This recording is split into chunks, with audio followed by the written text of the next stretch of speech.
الحمدللہ والصلاۃ والسلام علی رسول اللہ اما بعد۔ ایک سوال پوچھا گیا ہے، کیا موبائل کے ذریعے اور انٹرنیٹ کے ذریعے آن لائن نکاح کیا جا سکتا ہے؟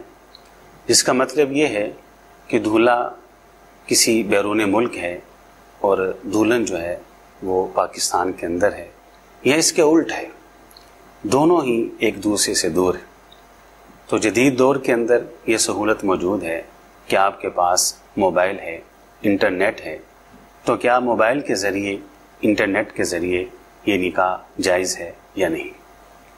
تو جواب اس کا یہ ہے کہ نکاح پڑھانے والے کو جب اس بات کا پوری طرح علم ہو جائے کہ جس لڑکے کا نکاح پڑھایا جا رہا ہے وہ آن لائن ہے اور ایجاب و قبول کے اندر وہی فرد وہ موجود ہے، تو ایسی حالت کے اندر آن لائن نکاح کرنا بالکل جائز و درست ہے، اس میں کوئی قباحت نہیں۔ تو اللہ تعالی ہمیں سمجھ کر عمل کرنے کی توفیق عطا فرمائے۔ وآخر دعوانا الحمدللہ رب العالمین۔